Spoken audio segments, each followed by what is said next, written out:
Once again, good Sunday afternoon to everyone. Welcome to our Sunday worship service. And once again, we're thanking the Lord, despite of the cold weather outside, we decided to gather us all here together to praise Him and to worship Him, right? So, it's the last Sunday of the month. Can you imagine that? It's November 13th. And tomorrow, it's going to be December 1st, right? And next Sunday, it's going to be our Christmas celebration. Do I have it on the board? Yeah. There you go. So, I hope you could all come. That's the poster na ginawa nila Jana. So, we are inviting everyone, and I hope you could invite your friends, relatives on next Sunday. So, still, we're going to continue with our sermon series, and that is on the study of book of Galatians. Okay, and we are now on the concluding chapter, chapter 6. We are finally at the end of this letter, letter of Paul to the Galatians, the people or the churches of Galatia. Remember, we had this for several Sundays already discussed chapter 1 up to chapter 5. So now, we will end this series on chapter 6. So if you have your Bibles with you, I'd like to invite everyone to stand up to give reverence to the reading of God's Word and open it to the last chapter of the letter of Paul to the Galatians, chapter 6. Actually, I have it on the board, and I'm just simply going to read it on my notes, and just simply follow along with me. So, this is what it says. Brothers and sisters, even if a person is caught in any wrongdoing, you who are spiritual are to restore such a person in spirit of gentleness. Each one looking to yourself so that you are not tempted as well.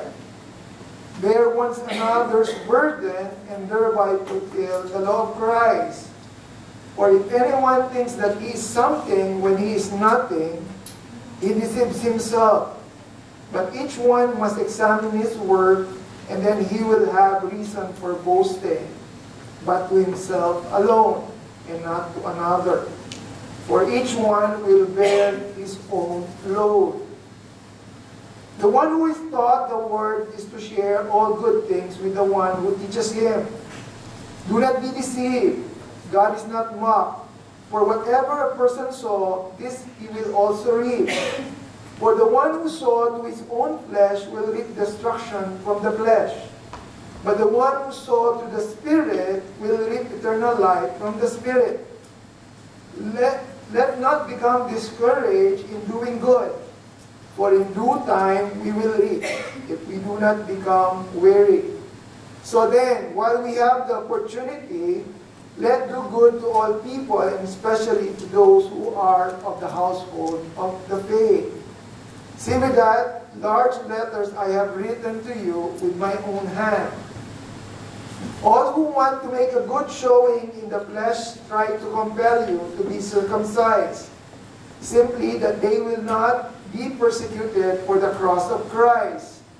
For those who are circumcised do not even keep the law themselves, but they want to have you circumcised so that they may boast in your flesh. But far be it from me to boast, except the cross of our Lord Jesus Christ, through which the world has been crucified to me, and I to the world. For neither is circumcision anything, nor uncircumcision, but a new creation. And all who follow this rule, peace and mercy be upon them, and upon the Israel of God. From now on, let no one cause trouble for me, for I bear on my body the marks of Jesus. The grace of the Lord Jesus Christ be with you, be with your spirit, brothers and sisters. Amen. So may the Lord add blessing to the reading of His Word. So let's remain standing and let us open this time first in a word of prayer. So let's pray. Our Heavenly Father God, Lord, once again, we would like to thank you for this time, for you gathering us all together here to study your word, to listen to your word, Lord God. Lord, I personally pray that you only use me as your mouthpiece, as your footstool. Be the deliverer of your word, Lord God. Be the preacher. And Lord, we pray that you and you alone be glorified in our midst. If there is any work of the enemy, Lord God, Lord, we pray that you will bind it, that you will not let it disturb us in listening to your word. We entrust everything to you, Lord God. And Lord, be glorified in our midst. This we pray in Jesus' name. Amen. You may now be seated. So, the title of our message, Feels Good to Do Good. Okay, so these are practical lessons that we're going to extract from the letter of Paul to the Galatians, specifically in chapter 6. Who among you here who among you here been here when I preach chapter 1, 2, 3, 4, and 5? How among you are here? I guess some of you, right? But if you miss some of those teaching or message, you could go to our YouTube channel and you could watch it. Okay, so before we jump back to the text or the passage that we have read, let me do a quick review. Okay, so just to understand where we stand at this point. Okay, so last time I remember, I did mention that the letter of Paul to the Galatians has been classified or divided into 3 sections. Okay? And I guess by now we already know why it's called a circular letter, right? Remember, this was because it was intended to be circulated in the different churches in Galatia during that time. So when Paul wrote this, he wants every churches in Galatia to read it. That's why it's a circular letter. So the 3 categorical section of the letter, based on its context, is number 1. In chapter 1 and chapter 2, we classified it as the personal section of Paul's letter. The reason why we said it's the personal section, because this is where Paul expresses his personal insights regarding his defense and definition of the gospel. So if you read chapter 1 and chapter 2 of Galatians, you will find his personal statements pertaining to that. I remember when we did chapter 1, we studied, of course, first the introduction of Paul to his letter, and then second, the definition of the true gospel, and also his defense pertaining to his apostleship. Because I remember I mentioned it here that the Judaizers at that time were questioning Paul. Remember, this is Paul's first letter. At that time, he's a newbie. Baguhan lang siya. Ina-question yung kanyang authority, and they were questioning that he is not yet an apostle, right? But that's the reason why, one of the reasons why Paul wrote this letter. And then also in chapter 2, I remember, we discussed 2 things, 2 personal things. One is his visitation to defend the gospel, and secondly, his confrontation with Peter. Remember, he confronts Peter because Peter is trying to shy away from the Gentiles. When the Jews came, he was eating with the Gentiles. But when he saw that the Jews were coming, he decided to stay away with the Gentiles because he doesn't want to be identified with them. And that is the reason why Paul confronts him. He was saying that that is not the type of gospel that we are trying to promote. Parang, double pace. So, chapter 1 and chapter 2, that's the personal section. And then chapter 3 and chapter 4, this is the doctrinal section of the letter of Paul. This is where Paul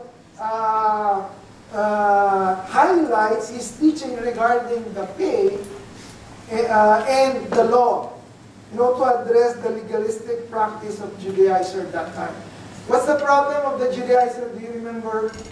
The Judaizer is saying that salvation comes from Jesus Christ at the same time with the addition of circumcision and following of the law. And that is what Paul is trying to contend. He's trying to fight. Because he was saying that that is not what we teaches. Salvation only comes from faith through Jesus Christ, through faith alone. There's no works. And that is what Judaizer is trying to push.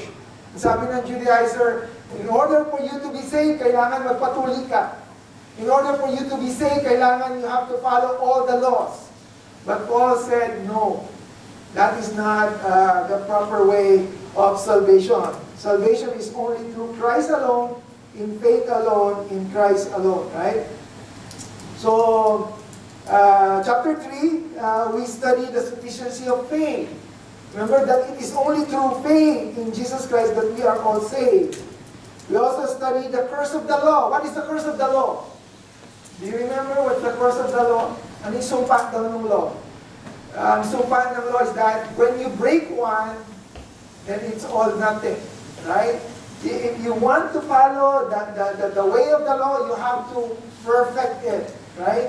Hindi pwedeng ma-miss yung isa. So that was the curse. And of course, we studied the covenant of promise. Remember, we studied that it was Jesus Christ who was the said promise, the promised seed. And in that chapter, we also understand the purpose of the law. The purpose of the law is just like a tutor that gives us direction, pointing us of our sin, right? That we need a Savior. Yun ang purpose ng law.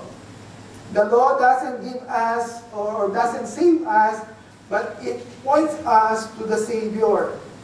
Okay? And then in chapter 4, I remember this is where we study Paul's appeal to their mind and to their heart. Because Paul at that point in his letter is sensing that he's beginning to lose, the faith of the Galatian people. So he tried to address that by simply stating some illustration. Okay? And then, so chapter 1 and 2 is the personal, chapter 3 and 4 is the doctrinal, and then chapter 5 and 6, this is the practical application. This is where Paul places or write down a specific instruction on how to apply all those things that he has explained to them. Because remember, those are all doctrines. Those are all principles. And then when it arrives to chapter 5 and 6, this is where Paul is saying, okay, let's put it into practice.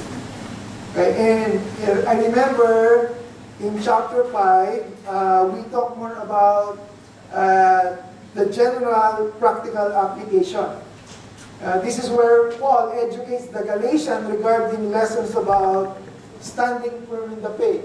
Those are the things that we studied last time. I'm just simply giving you some background so we could see the continuity, right? So, in chapter 5, Paul also explained, the freedom we have now in Christ. Remember, we are heirs of the free woman, which is Sarah, not Hagar, right? Because in chapter 4, he explains that. And he advised us to live and walk by the Spirit. I also remember last time, this is 2 Sundays ago, this is where we discussed the practical truths regarding the liberty in Christ. Remember, ano yung purpose natin during that discussion? To understand what are the things that we're going to lose if we don't live the freedom in Christ. Ano yung nawawala sa atin? Right? What are the things that we lose if we don't or if we reject the freedom that God has given us? Because remember that the Galatian people wants to go back to be under the law again. Right? Remember in chapter 1, ang sabi ni Paul, who bewitched you? Sinong kumulam sa inyo? Bakit nyo gustong bumalik ulit sa law? Right? They want to go back to the law. but you are already free, right? And that is what Paul is trying to convey to them. Right?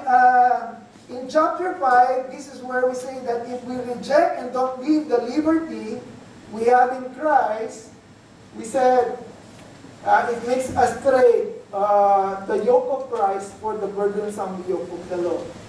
If we don't live the freedom we have in Christ, then we will be under the law again, which is so burdensome. Kasi wala naman nakaka-perfect ng law. Right? And also, we say that it makes us become debtor to the entire Mosaic law.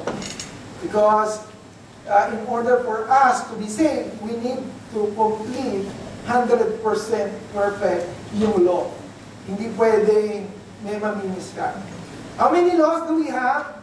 The Mosaic law, do you still remember? I mentioned that last time. Who remembers? How many? No. Who?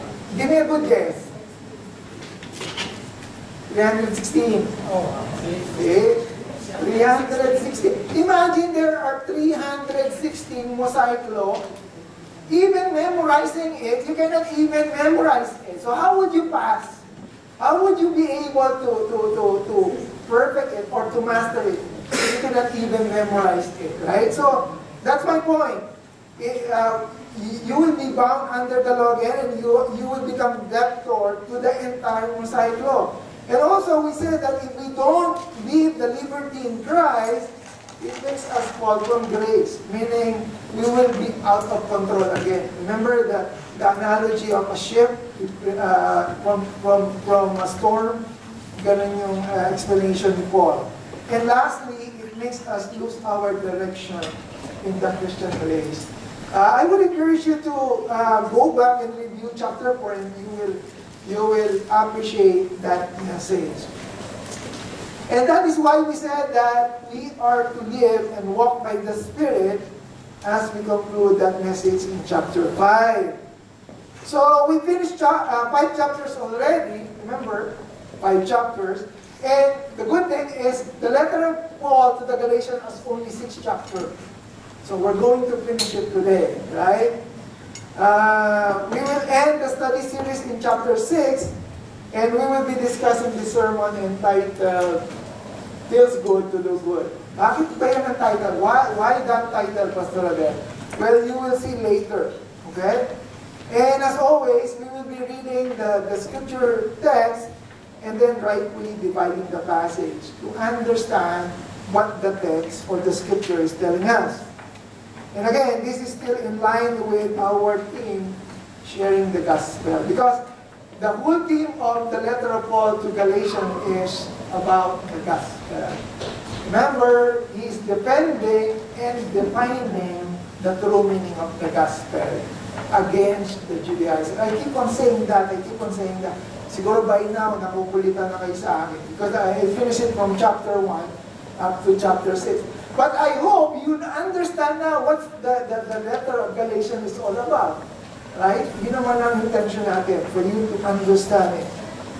So in chapter 5, we focuses more on the general principle for its practical application. When you say general principle, it's more of like generic, right? Ang sabi doon, standing firm in the faith, experiencing freedom in Christ. So it's more of like a general principle, right? So, but in chapter 6, it will be again practical application, but this time, this is more situational. It's more specific. Kasi hindi lang siya theory, it's not just theory, but it's going to be more specific. And this is what we will be focusing today. And this afternoon, I'd like to open our message by asking everyone the following question. Actually, this is the reason, okay, I'm going to tell you the reason now why I use that title, Feels Good to Do Good. You know, the reason why I entitled the message we have for today is because of this following question. Number 1, what's the big question? What's the big idea? You know? Actually, this question came to mind when I was preparing this message. Number one, this question. How do we respond when someone get away on things they shouldn't? Yung bang mga bagay na nakalulusot, right?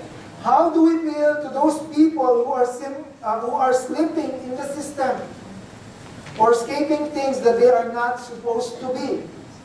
Yung nagpapalusot. Anong nararamdaman nyo yung sa mga taong gano'n? Yung mga gumagawa ng paraan para lang sila makaligtas. You know? Of course, we're talking about the negative things here, right?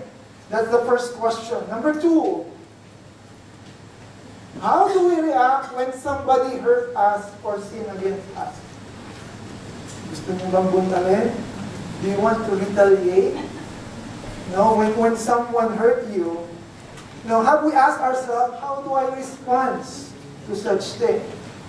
Do I feel hurt or do I want to retaliate to that person? Or should I just simply let it go? Hayaan mo na yun. Sinaktan niya ako, okay lang. 10 years naman eh. Imagine, 10 years na hanggang ngayon, nag-grant ka pa rin. So, how do we feel, right? Okay, those are some of the questions. And how about this? How do we keep being good in a bad world? Dami ng kaguluhan sa mundo, no? Should I compromise or should I just simply stay away from it? How do we really remain good if our environment is bad? Puro corruption na lang. Mag-corrupt na lang din kaya ako. Parang ganun, sometimes we have that kind of question in mind. How do we keep being good in a bad world? And what does the Bible say when we are caught up in this kind of situation? We ask ourselves, ano ba sabi ng Bible? How should I present myself when this kind of situation is happening? And lastly, what will we do when the expectations are not being met? Among you have expectations. I think lahat naman tayo we expect, right? Somehow, right?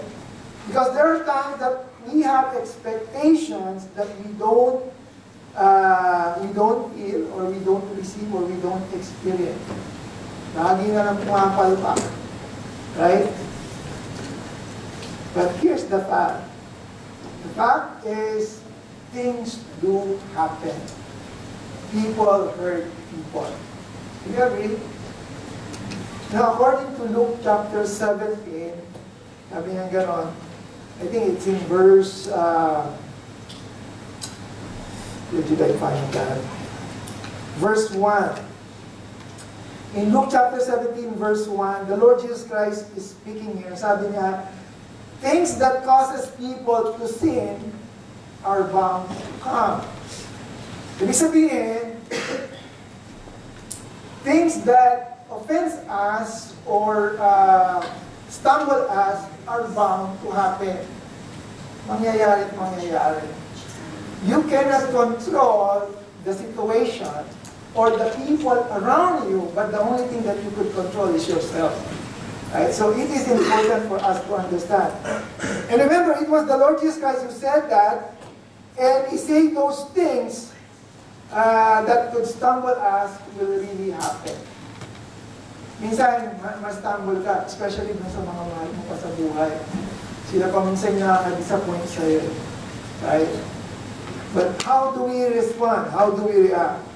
So the bigger question is, what are the things we have to do in order for us to remain good and feel good? Right? With all these questions that we posted, how are we going to present ourselves? Or how are we going to react? And the good thing is Paul prepared us few lessons in chapter 6. And this is where we will draw some of the pointers to follow. Using point number 1.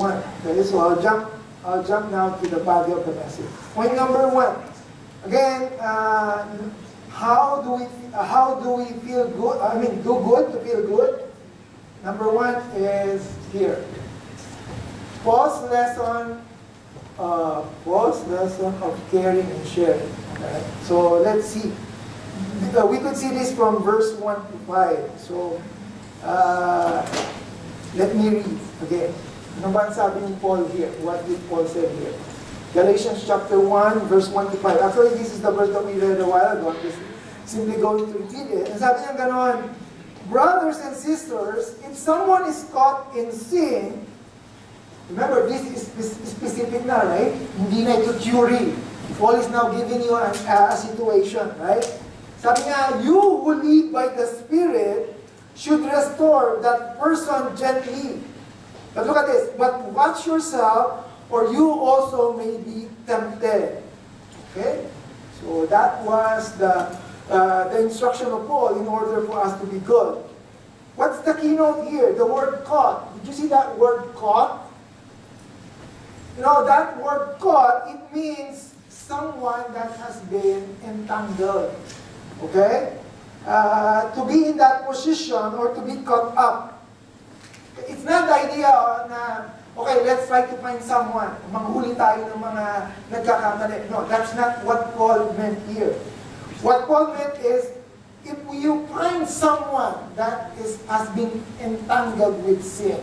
Okay? Kasi, why do I emphasize that? Because there are a lot of people who's trying to find fault for others.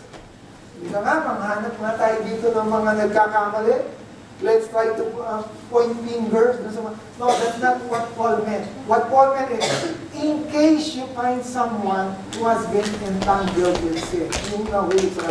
So that was the idea. Paul is referring to someone that has been entangled with sin, not someone that we can catch. And at this point, Paul is referring to anyone, look at that, sabi niya ganon, if someone, it means including us, right? If someone, it includes you, it includes me. And what does it mean? It means that it's possible that, you know, any one of us can be in that situation. Pwede tayong mahulog doon sa ganong sin, right? Paul is like saying here that we should not only think those people who might fall into sin, but also consider thinking about our own selves that we could also fall short. Okay? That we could also fall into. Two things that I would like us to see here. Okay? Number one is, there is a sinner. Right? Someone who is caught in sin. Meaning, he's a sinner, right? An offender, the one who makes other people stumble. And number two is the restorer. Okay? The restorer or the forgiver. Actually, I remember in one of our Bible study, I don't know, it was a long time ago, we also covered this subject where the Lord explained on how we should forgive and restore a person. Right? Especially a person who sinned. And this is kind of similar. Let's look at that. Because basically, Paul is doing restoration here, right? Sabi niya gano'n, who live by the Spirit should restore. Let's look at Luke chapter 17. Actually, this is what I mentioned a while ago. Look at this. Ano sabi ng who is talking here is the Lord Jesus Christ. And what did he say to his disciples? Look at that yellow. Things that causes people to stumble are bound to come. Meaning, it will happen. Whether you try to avoid it, matitisod at matitisod. Okay? Wala naman kasing perfect sa atin. No one is perfect. Right? And then what it says there, but woe to anyone whom they come. It would be better for them to be thrown into the sea with a millstone tied around their neck than to cause one of these little ones to stumble. Wow! Na-stumble lang, gusto mo nang mamatay. Right? Ganun eh. Ganun yung degree, right? That is the degree or the way that the Lord is trying to emphasize for someone who can cause the little ones to stumble. Right? Kaya we should not be belittling those things na, oh, isod lang siya, okay lang yun. Oh, magmamature din yan. No! Sabi nga naman, if your brothers or sisters sins against you, look at this. This is the restoration part. Rebuke them. And if they repent, forgive them. And even if they sin against you 7 times in a day, and 7 times comes back to you, saying, I repent, ano sabi ng Lord? I must forgive. Sabi nga, you must forgive them.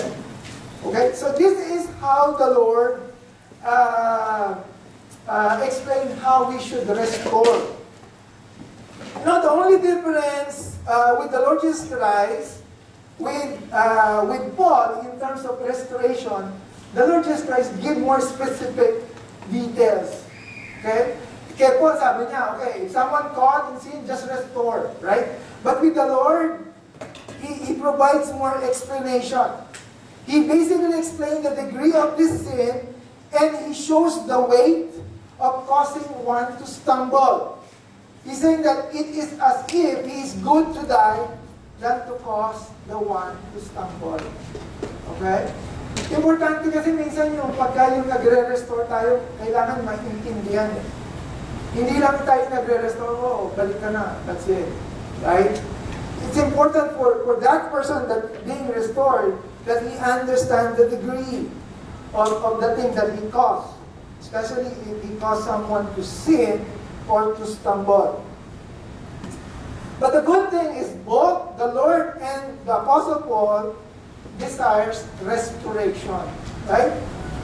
So going back to Paul's passage, sabi niya ron, you who live by the Spirit should restore that person. Okay? Sabi niya ron, who are spiritual. Who are spiritual are someone who live and walk by the Spirit. So in order for us to be able to restore somebody, there's a prerequisite pala na kailangan you should be walking in the Spirit. And it's so right, it's hard to be restored by someone na siya, mas malala pa siya sa akin. So, i-restore mo siya, mas malala pa yung kasalanan mo, di ba? So, someone who live and walk by the Spirit. And I remember we discussed that in chapter 4, right? Walking and living by the Spirit. Actually, in the church context, we consider that these spiritual people are the leaders, the elders, and the pastor. Let me correct that. We expect, not consider, right? Kasi hindi naman tayo perfect. So we expect that the leaders are the one who is being mentioned here, that they are the one who live by the Spirit. Okay? What else? What can we see here? And sabi doon, but watch, right? Watch. This is a precaution or a warning for us to check or do a self-evaluation. And sabi doon, but watch yourself, right? So there is self-evaluation when we are restoring. And it also says there that restore gently. It means to restore means to put things back in order. Okay? When we see the word restore, the sad part is that sometimes when we see that word restore, it also connotes rebuke. Right? Rebuke. And the sad part is that rebuke, sometimes it connotes a negative impression. Parang, when you hear the word rebuke, parang, gusto mo bang ma-rebuke? Parang, ayaw mo ma-rebuke. Kasi parang, pag nire-review ka, parang, it's a negative impression agad, right? But remember, the Lord Jesus Christ mentioned that we have to rebuke, right? Ang sabi niya doon, di ba? Ayun sabi niya doon sa baba, rebuke them. Right? So, rebuke, in a sense, it's not bad. The only time rebuke becomes bad is that when you do it with humiliation. Right? When we are trying to degrade the person that we are trying to rebuke. Doon lang nagiging negative. But if we do it with the primary purpose to correct and not to humiliate or not to put someone down, then by all means, let's rebuke. Right? And again, I said, the only time it becomes negative is when there is humiliation. The thing that I would like to encourage everyone is to learn to rebuke the proper way. Paano ba mag-rebuke proper way? Nire-rebuke mo na, meron ba proper way ng pag-rebuke? Of course, there is. Diba? Kasi yun ang instruction ng Lord, rebuke them. So how do you rebuke? Right? Pwede ba sabihin, oh, ikaw kasi, dapat hindi mo ginagawa yun. Diba? That's not the proper way of rebuking. Oh, makasalanan ka talaga. Diba? That's not the proper way of rebuking. Right? Proper rebuking is by choosing the right word, the right tone, and the right time. Diba? For stating the correction. How do you do that, Pastor Adel? You know, sometimes you could say, oh, kapatid, bakit ka makausap sandali? Meron lang kasi kung gusto mo share sa'yo kasi may napansin lang ako. Maybe you could do this next time. Diba? You know, with the right word, hindi masakit. You know, sometimes rebuke it, it's like trimming, diba? Yung sabi nila, you are being pruned, you are being trimmed. But the person who is rebuking, kailangan maging tactful din tayo. Hindi dapat strong yung ating salita. Kasi yung word natin nakakasakit, right? The goal is for that person we are trying to rebuke, listen to this, is to understand his mistake or her mistake and not to feel demoralized. Kasi once they started feeling demoralized, ay, ayoko na. Ang yabang mo naman mag-rebuke. Parang, sino ka ba? Hindi ka ba nagkakamali, di ba? So, of course, it depends on the degree of your relationship to the person, right? Of how you rebuke a person. Hindi mo pwede i-rebuke lahat ng tao. Makasalubong mo lang, i-rebuke mo na agad. Di ba? So, it depends on you kung gaano mo siya kakilala, right? What else? Also, we need to understand that restoration has a process. Okay? Restoration has a process. After rebuke, remember the Lord Jesus Christ said, rebuke them, right? After the rebuke, there should always be repentance. Once you rebuke, there should be repentance. Because if he doesn't or she doesn't repent, then what's the point? Right? And then there is submission. It's not proper that sometimes we make sorry lightly or loosely. O sige na nga, sorry na nga. O tapos may, o sige, sorry na, pati na tayo. Tumigil ka na dyan. Parang, sorry Rita, I have to say it in English. You know, sometimes, you know, when you're trying to restore a person and you're trying to win them back, you don't just simply say sorry loosely. Oh, sorry, you know, let's patch up, right? No, you don't do it that way. You have to ask for, you know, for forgiveness. That's why you're being sorry, right? That's how you say sorry. We don't do it loosely. And it doesn't end in submission. After that, there should be reconciliation. Okay, so ano yung unang rebuke? Because you're trying to correct the person. After you rebuke, there should be repentance. Dapat may nag-sorry. And then after the sorry, there should be submission, right? And after submission, like what I've said, there should be reconciliation. You know, nagbati na. They settle, right? You know, between the person who got offended and the person who offends. Then, of course, after that, okay, there should be expectation. What do you mean, Pastor? O sige, pati na tayo ha, hindi ko na uulitin. Next time, promise ko sa'yo, I'm not going to do that again. Because if there would be no expectation, the possibility is things can happen again. Right? So there should be a process in terms of restoration. Dapat kumpleto yun. Hindi pwede, sige, bati na tayo. Huwag na natin pag-usapan yan. So, you're not settling things, right? So, this is the whole process of proper restoration. We can just simply skip things and shrug it under the rug. Oh, sorry na. Huwag na natin pag-usapan yan. Bati na tayo. Balik ka na dito. No. It doesn't work that way, right? The person who commits the mistake needs to understand the mistake. And the person who is being offended needs to feel restored. Right? What else?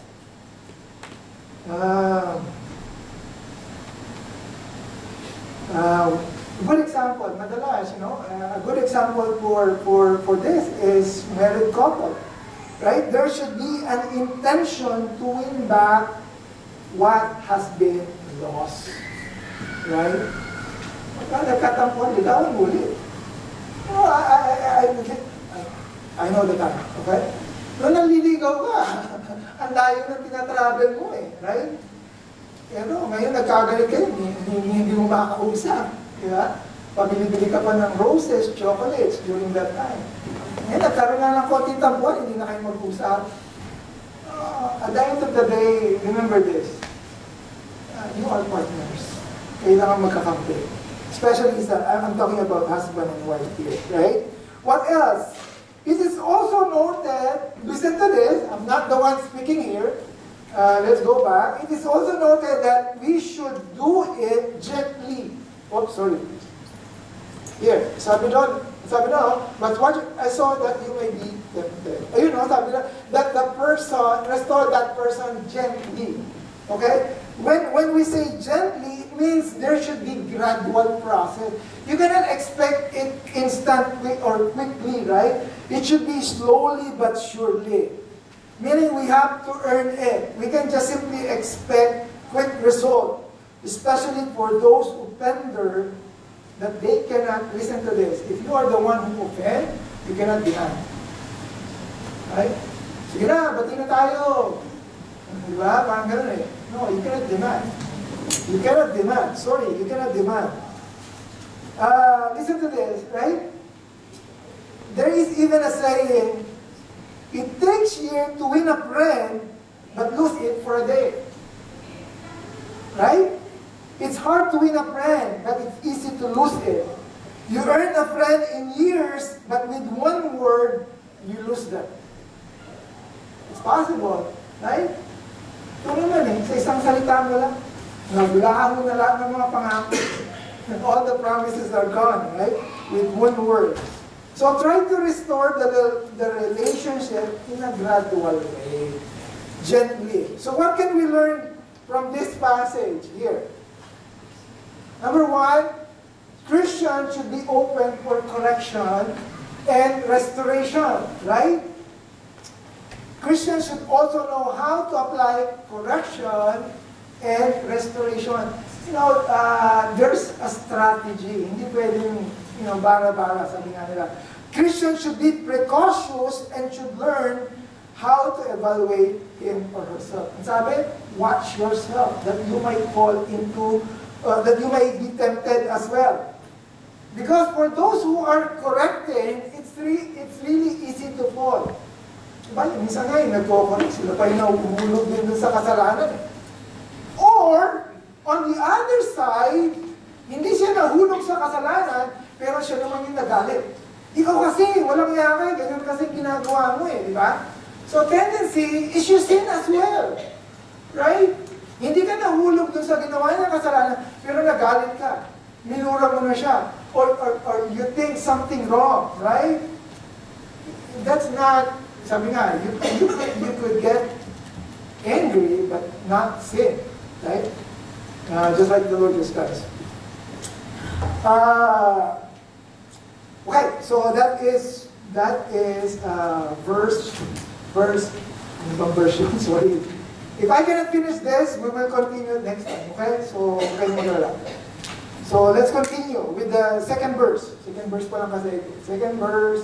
Sabi nga ron, carry each other's burden, and this way you will fulfill the law of Christ. Okay, so again, we are still in the idea of doing good to feel good, right? Carry each other's burden, and this way you will fulfill the law of Christ. Okay, first question. What do you mean by burden? Right? Burden. Ano pa sa Tagalog ng burden? Burden. Ano sa Tagalog? Ha? Bigat? Yeah, probably bigat, yeah. We need to understand what burden, pasanin, or something like that. Again, we need to understand what it is and what it is not. What is burden? We need to understand the concept of burden is all about. Because listen to this, sometimes what is burden to you is not burden to him. Right? What is burden to him might be a curse for you. What do you mean, Pastor Adel? Let me explain. Let me elaborate. Let me give you a good example. You know, sometimes, especially us Filipino, we have the tendency to try helping people, right? Minsan, yung mga, we help people, tulungan mo naman kami, help us because we're suffering, we are so unfortunate, we don't have this much, right? So here you go, wala kang gagawin, you will send money, you will send support, right? But not knowing that that person that you're trying to support is not doing anything. Nice to see you again. Right? So, he's sharing the burden to you, but at the same time, you don't realize that that burden, that what you're doing is not helping him with the burden, but adding more curse to him, because you're not trying to encourage him to work. Right?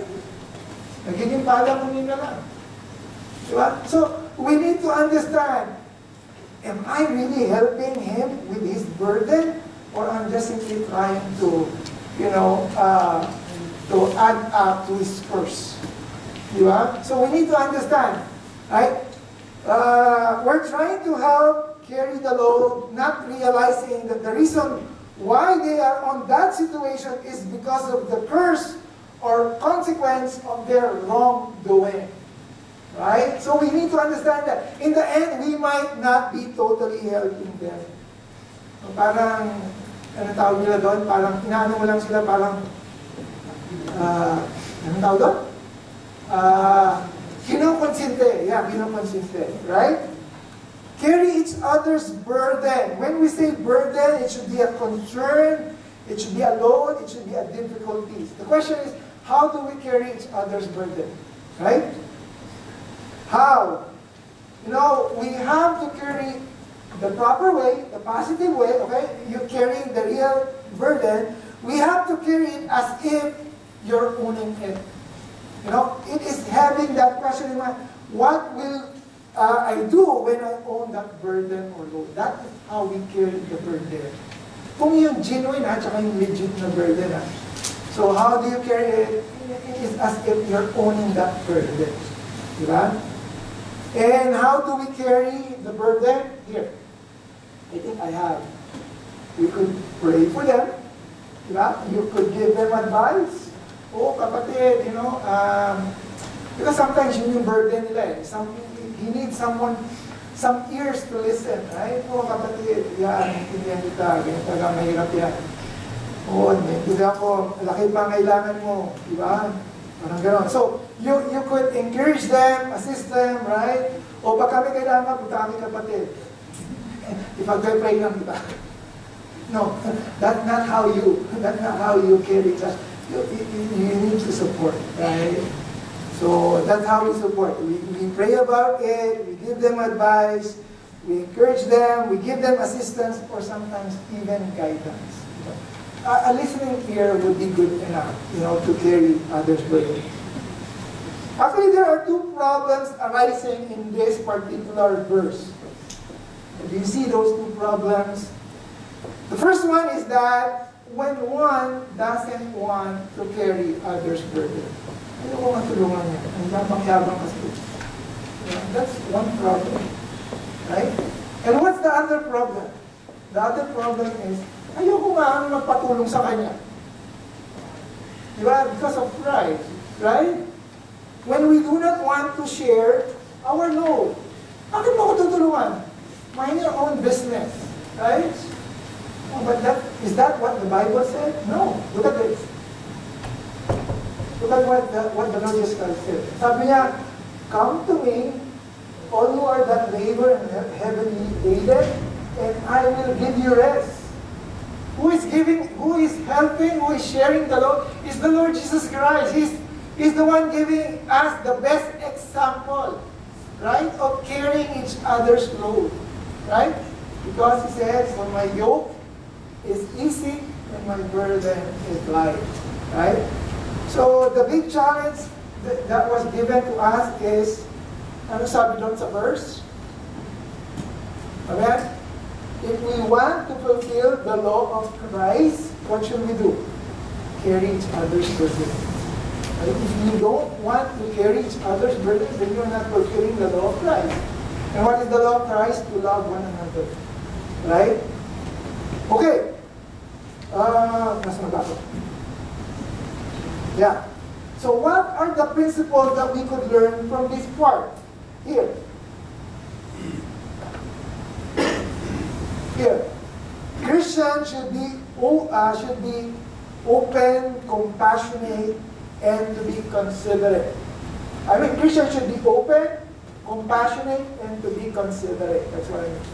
Christians should be willing to provide, help, and assist.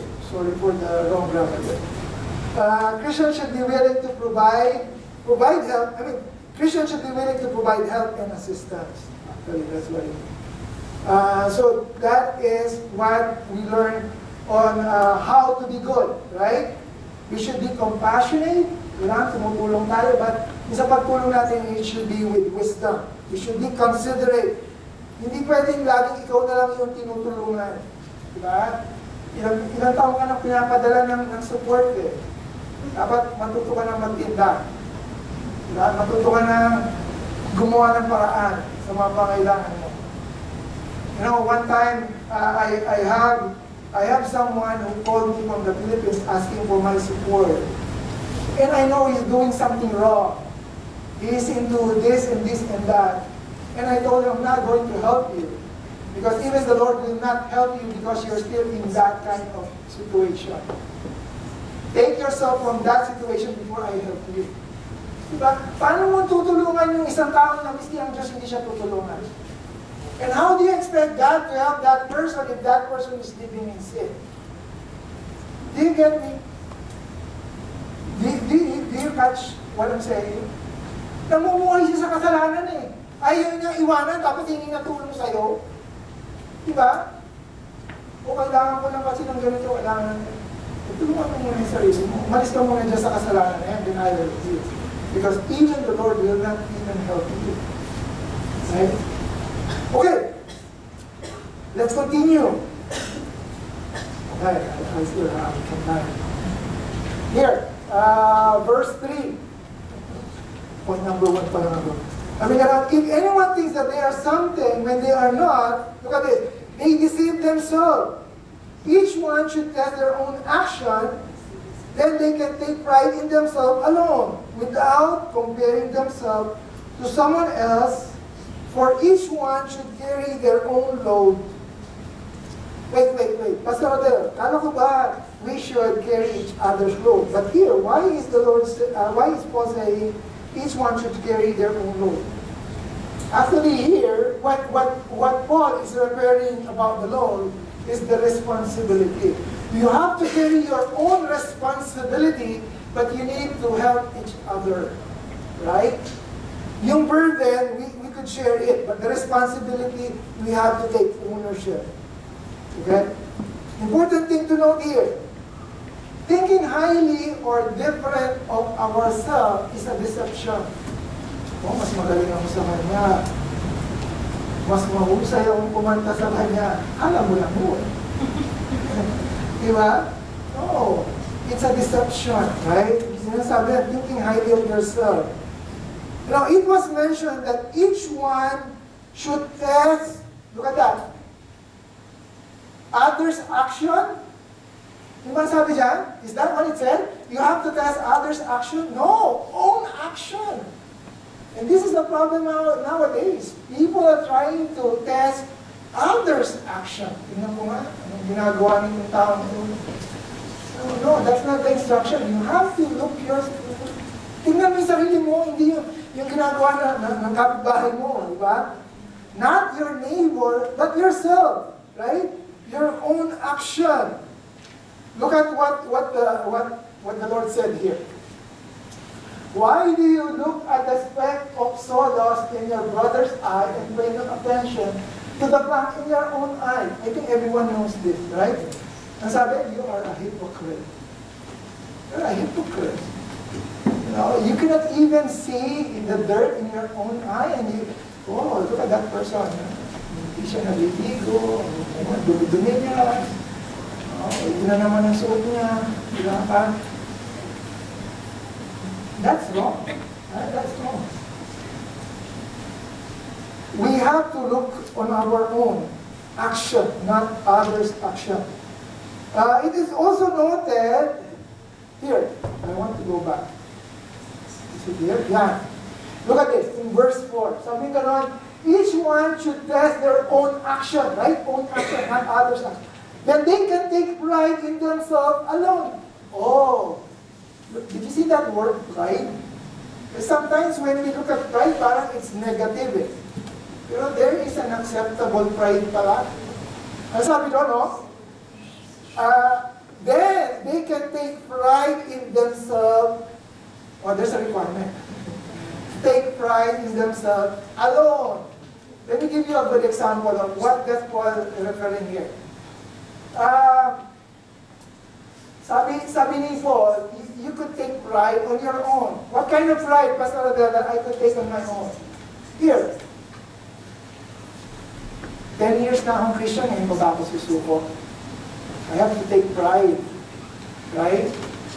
15 years na akong Christian, ngayon pa ako, ngayon pa ako sasablay.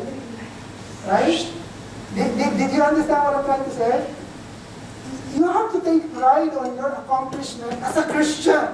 Not to boast, but to encourage yourself. Harap ka sa salamin, tingnan mo. Oh, buti na lang, ang dami mo nang nagko-contribute, right? But not to brag. That's not what Paul is saying here. You have to take pride so that you could motivate yourself. And that is acceptable. Is it acceptable? Yes. Why? Because it motivates you. It helps you to continue pursuing what God has given you. Diba? 20 years ka ng Christian, ngayon ka pa, yung bibigay. Diba? Have pride in yourself. But keep it to yourself. Right? Keep it to yourself. Saan ba ako? Sorry. Here. There is an acceptable pride, and this pride is only, listen to this, known to self. Hindi natin pwedeng i-brag. We cannot say, oh, tingnan mo ako, magaling akong kumanta. Tingnan mo ako, 20 years na akong Christian. No. That's not what it means. It meant that it's supposed to encourage you to continue. So what can we learn from here at this point? Here. Number one, Christians should learn to do self-evaluation. In order for us to do good, we have to evaluate ourselves. Christians should not fall and stay away from the comparison trap. That's the problem nowadays. Kasi you're trying to compare yourself. Right? Christians should learn to take ownership, responsibility, and accountability.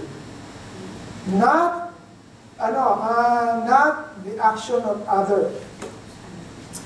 And, another action to be taken, sabi doon, let us stop deceiving ourselves. Okay? 10 minutes, and I'm done. Okay? Okay lang ba? O, share na tayo. Share na tayo sa oras? Okay, 5 minutes na lang. Sige, 5 minutes na lang. Sige, I'll close. And then we'll continue next time. That's only point number 1. What is point number 1? Lesson of sharing and caring. In order for us to do good and to be good. Okay? Point number 2, it's short. Here.